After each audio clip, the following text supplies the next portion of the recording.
In this video, I'll be turning these empty baseplates into a massive LEGO Dinosaur Zoo with over 50 dinosaurs, from herbivores to the most dangerous carnivores to ever exist. Let the challenge begin. We'll start by creating the entrance to the zoo, which was inspired by the original gateway in Jurassic Park. First, I built two giant stone pillars and connected them with an arch. Then I made two wooden gates and attached them to the pillars. We need to add a sign on top, so I made one that says Dino Zoo. Next, I lit the torches around the gates.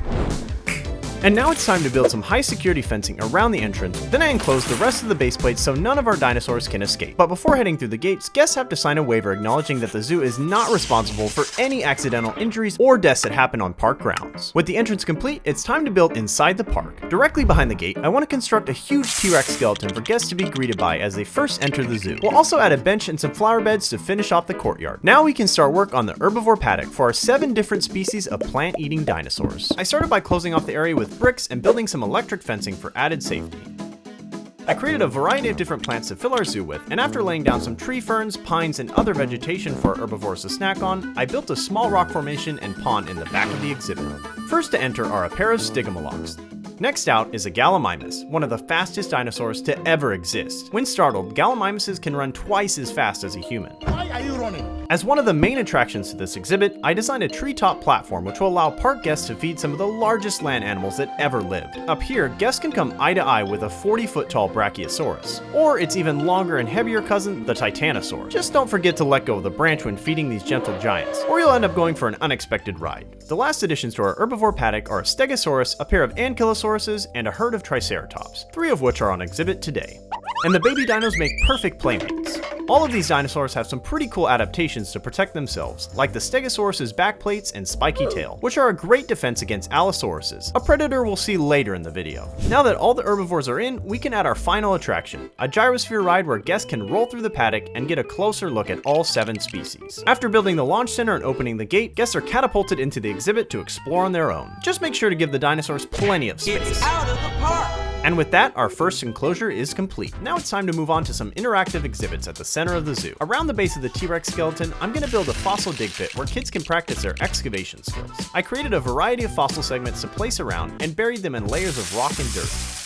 Now kids can dig, chisel, and brush away in search of prehistoric fossils. To finish this area off, I added a rack of extra tools and a simple sign to mark the entrance. Next to the fossil dig pit, I'm going to add a small building where guests can get a behind-the-scenes look into the dinosaur breeding lab. For the inside, I built some workstations with all the lab equipment needed to bring these extinct species back to life, like this baby Achelops. In the remaining space next to the T-Rex skeleton, I'm going to create a petting zoo where guests can play and bond with newly hatched babies. A gate on the side of the dinosaur breeding lab allows the hatchlings to enter directly into the petting zoo, which is currently home to 1 baby Triceratops and 2 baby Ankylosauruses. It's a great place for these guys to get used to guests before moving into the herbivore paddock across the path. Let's just hope the more dangerous baby dinosaurs don't get out of the lab. With this section done, it's time to ramp up the exhibits by adding in enclosures for the small carnivore species, starting with the velociraptors. To make their enclosure, I used a bunch of bracket pieces to create a hexagon-shaped pen with glass walls all around. I wanted to make the velociraptor exhibit similar to the one seen in the Jurassic World movie. So after placing down some small plants, palm trees, and vines, I built a ladder leading up to a set of walkways above the enclosure held up by these pillars. Next, I attached some spotlights and stationed security guards to watch over the area. Only 4 of the zoo's adult raptors are out today, but the raptor pack is grown to include 11 adults and 13 hatchlings. In reality, actual velociraptors looked a lot more like a turkey. But the velociraptors in our zoo were genetically engineered to have a much more intimidating look. So make sure you subscribe, or you'll end up in the enclosure with the velociraptors. And Owen Grady won't be there to save you this time. Next, I want to add in some flying dinosaurs like a pteranodon in the background, but they don't exactly stick to the paper very well. Thankfully, Slab Dream Labs sent this big sky baseplate that works perfectly as a backdrop. Since it has actual studs, I can attach the flying dinosaurs right to it, and now it looks like they're soaring through the sky. The entire lower area of the dinosaur zoo is actually built on 2 massive 2-foot by 4-foot Slab Dream Lab baseplates. Not only are they super durable, but the variety of patterns and sizes makes them perfect for big custom builds like this. If you head to slabdreamlab.com, you'll find tons of baseplate designs, like this Middle-earth landscape and dino enclosure escape. You can even customize your own baseplate. They come in all sizes from small baseplates to truly massive ones. You know what else is massive? The layouts you can build thanks to Slab Dream Labs' patented clip-together system. It makes expanding your build super easy, and it's compatible with all major brick brands. Unlike base plates from other companies, these are incredibly sturdy. You can even pick them up and move your builds without the base plates bending or pieces falling off. Just head to slabdreamlab.com and use code MKMBrick on checkout to save 10% on any base plate purchase. Big thanks to Slab Dream Lab for sponsoring this video and helping bring this dinosaur zoo to life. Behind the Velociraptor pen, I'm going to add two side-by-side exhibits. The first side will be for a family of Dilophosauruses, a unique looking predator that has crests on its head and colorful frills on either side of its neck. After dividing the open space with a solid wall, I built up the glass to create space for the exhibit. Then I planted some grasses and ferns for the Dilophosauruses to camouflage in, and added a small waterfall in the corner. With the animals in the exhibit, it's looking great, and it's much safer than the original design. Turns out, open fencing wasn't a great idea for dinosaurs that were genetically engineered to spit venom.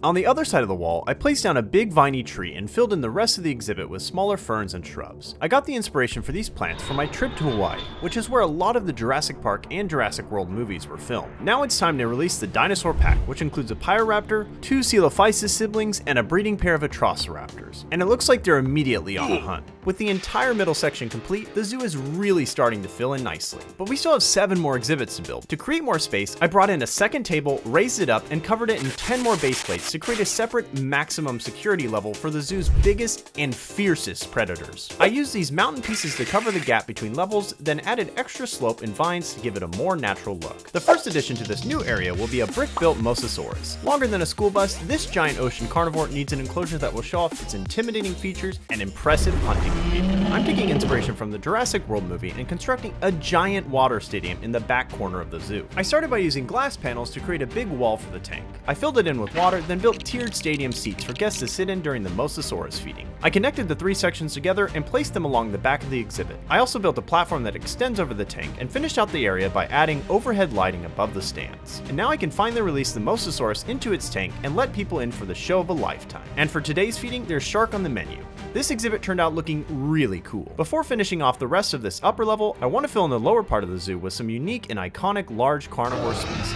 I'm going to start by enclosing the entire area with electric fencing and reinforced pillars. Then I divided the space into 3 separate exhibits using these solid brick walls. I wanted to recreate the dense jungle environments I saw in Hawaii, so I placed down some palm trees, ferns, and other plants to prep the space for one of our most popular dinosaurs, the Tyrannosaurus Rex. Our zoo is home to 6 different T-Rexes with unique colorings and markings. The male and female out on exhibit today are keeping careful watch over a nest of eggs, which should be hatching soon. There's just enough space in front of their enclosure to add in a crane that can move up and down so that guests can drop in a cow and watch them devour it with their bone-crushing jaws, which is some good family fun. I'm going to prep the next enclosure to house an unlikely pair of dinosaurs. First in is an Allosaurus, which looks similar to its neighbor, the T-Rex, except the Allosaurus has larger, more useful arms that it can actually use while hunting. The Allosaurus is joined by Therizinosaurus, which is technically an herbivore, but it has insane claws it can use to defend itself, or use them to pull down some branches while grazing on leaves, which might explain where the scars on this Allosaurus came from.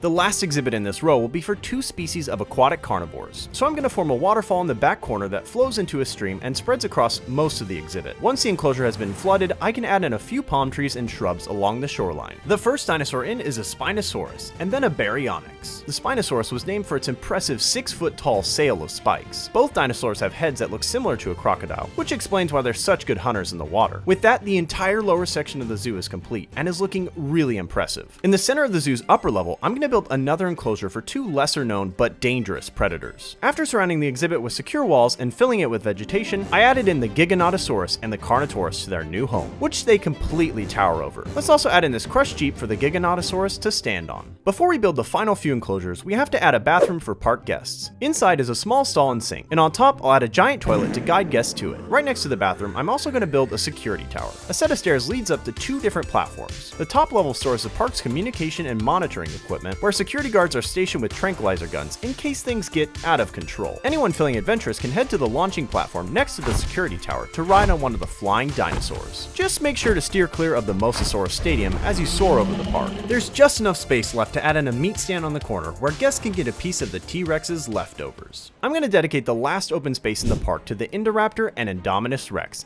the only 2 hybrid hybrid dinosaurs in the entire zoo. So we built our most secure enclosure yet with electric fencing lining the top. I added minimal foliage to make room for the 2 dinosaurs and our main ride at the zoo, which is this really detailed bright lime green T-Rex mech. After placing down the 2 dinosaurs, guests can hop into the mech and battle the Indominus Rex and Indoraptor with it.